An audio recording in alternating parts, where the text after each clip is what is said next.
of right now in the hip-hop world, it seems like every time we are hearing a major player within rap release new music since the Kendrick Lamar and Drake beef, we are finding out even more information that has been hidden below the surface about just how hated Drake is by his peers, and most recently, the latest rapper who has dissed Drake is none other than Childish Gambino. And as Gambino just released his final album, Bando Stone and the New World, and aimed to wrap up every single loose end of his career with this one record. Aside from all of his career and artistic goals on this project, one of the things he had to address were his looming tensions with Drake, as if we remember, things boiled up between these two in the summer of 2023, where in an interview, Gambino revealed that his chart-topping single This Is America was originally supposed to be a Drake diss, and as the hip-hop world was trying to come to terms with the fact that one of the most culturally important records of the late 2010s was originally going to be a song that was attacking Drake. Many people had questions about what made Gambino have this much disdain for Drake, but before we could ever get that answer, Drake came back out and dissed Gambino publicly, as during his It's a Blur tour in 2023, one of the graphics Drake designed to have appear during his show called Gambino out as when he performed his classic 2011 song Headlines. The headline that would appear on the screens throughout the arenas he performed at was a message saying, "The overrated and over-awarded hit song This Is America was originally a Drake diss record." And now while it's obviously fair that Drake should have responded to Gambino after getting called out, the fact that he said This Is America is not just overrated but over-awarded only speaks to just how out of touch he is with what the rest of hip-hop and the music world perceives as important and cutting edge. But regardless of this, since Drake tried to tear down one of the biggest moments of Gambino's career and one of the most important in recent hip-hop history, for the longest time Gambino was silent on this situation, but now with this new record, on the track Yoshinoa, we have finally gotten the long-awaited response from Gambino that addresses all of their issues and a lot more, as in this song, Gambino pretty much designed this track to be a full-on letter to Drake where he isn't just responding to their initial back and forth, but he is digging so much deeper into the roots of the problem as a whole. And while Gambino never mentions Drake by name here, or even hits us with references that are so clearly disses like Kendrick Lamar did on Like That, as soon as the first verse on this track kicks in, through this subtle aggression and subliminals Gambino throws out, when you put not just his wordplay, but then also the message of the greater track together, you can clearly see that this is a swing at Drake, and at that, one that could have very significant effects on the rest of the hip-hop world. Now, the first signal we get that sets up what's about to go down are the opening lines on the first verse,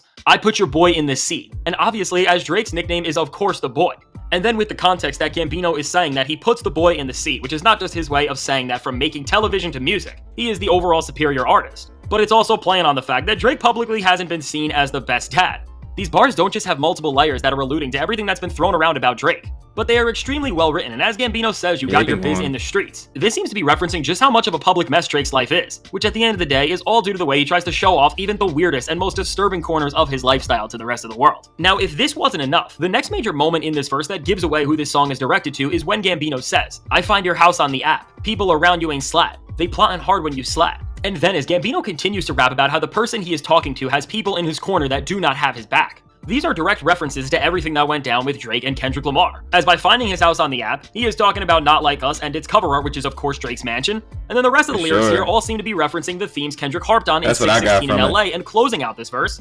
Gambino delivers a very protective series of bars, where he tells the person he is rapping to that if they decide to respond to these jabs, do not bring his kids or family into things, which is another reoccurring trope at this point in rap beefs with Drake, as from Common to Kanye to Pusha T to Kendrick. We have seen Drake loves bringing people's wives and kids into things, and now after this initial verse, the track takes an insane turn as with a beat switch that makes everything much more gritty musically. Gambino has the musical environment around him to not just spit the uncompromised truth, but to deliver one of his best verses ever, and he does that here. As beyond just him and Drake's own beef, he doesn't just put to bed some of the narratives that have followed him around for his entire career, such as that Gambino is not hip-hop because of how expansive and creative his artistry is. But beyond ripping off the labels that some people have been trying to put on his name for over a decade at this point, Gambino digs way deeper into Drake than most other rappers ever could, as at this point in Gambino's life, where he is a father who is more focused on his family than the music industry, he begins to say things like, "I was busy building the life that people don't have. Told me that money make you lonely, it ain't so bad." Which is reiterating this idea that Gambino has grown as a man. Meanwhile, Drake is still focusing on the superficial things like how much money he has, which he pretty much talks about on every single piece of music he releases still.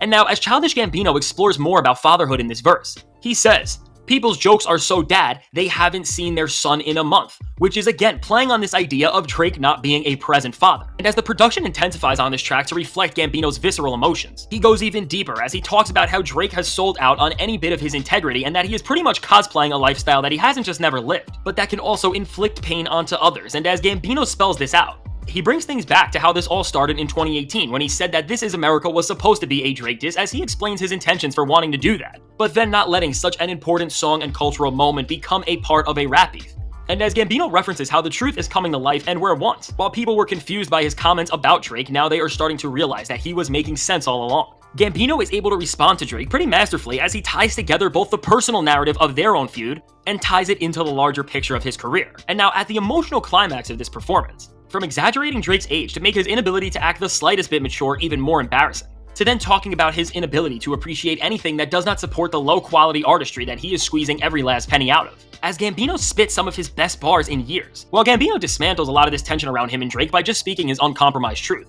As he does this, he also reveals what the bigger purpose of this song is beyond just dissing Drake. And in the grand sense of this all, I think what Gambino is really trying to tell us here, beyond just how he hates Drake, is not just more impactful, but it also explains why he waited a year to respond to Drake's disses in the first place. Now, as Gambino closes this song out and tells us how he is allergic to the drama, and because of this has become allergic to the rap game as a whole at this point in his life, from more bars about how Instagram captions are more thought out than actual lyrics, to then saying that the person he is writing this about is an absolute creep. From start to finish, we get as much confirmation as we can that this song is about Drake, but at the same time, with the conclusion Gambino reaches, we also find out that this song is not here to diss Drake in the same way that a track such as Like That was for Kendrick Lamar. And although Gambino does say that he would not back down if Drake responded to it in that way, instead of just attacking Drake for the sheer disdain of it, Gambino is using Drake as a framing device for multiple reasons. Now, one of these is to explain why he is done with music and hip-hop, as he talks about how rotten of a state the music industry is in currently, and it's also to use Drake as a conceptual mirror to the person Gambino is showing us he is throughout this album, as when he alludes to and references the public humiliation that's been on display for Drake, and goes deep into Drake's failure as not just an artist and representative of hip-hop, but most importantly as a man. Gambino is showing us a living example why if he didn't stop making music, and fell further downward into the dark parts of the industry, he would be no different than the guy he's dissing. Now, this is actually quite genius and adds a very important lens to this entire era in rap music that we are living in, because in a world where many people, including Drake, are always making fun of other rappers he came up with for not dropping music as much as him, Gambino is telling us that the way Drake has pretty much exploited the industry, as opposed to the way he and many others have almost stepped away from it, is the reason why guys like Gambino, Kendrick Lamar, and A$AP Rocky all have families, and Drake is still stuck in this never-ending cycle of immaturity. So if there is one takeaway from this song, it's that Gambino at this point is a man who is trying to be the best dad and husband he can be, and as he is giving us this final chapter of his rap career, he is telling us that in order to grow up and not end up like the guy who is the biggest joke in music right now, he has to move on. Now, all in all, it is really brilliant how Gambino was able to close up one of the last remaining threads of his rap career in terms of this beef with Drake, and use it as a framing device for the entire album, and it's a sentiment to the calculated artistry he brings to the table that allows for him to deliver such visceral performances. And now, beyond just this song, if you want to see how genius this album is, and understand how this is a mere piece of the puzzle to what is creating a musical experience that is way more substantial and impactful than anything Drake has released in about a decade, check out the suggested video. Shout out Fantastic Hip Hop, y'all been killing it. I love reacting to these videos, and the Gambino and Drake beef, I heard whispers of it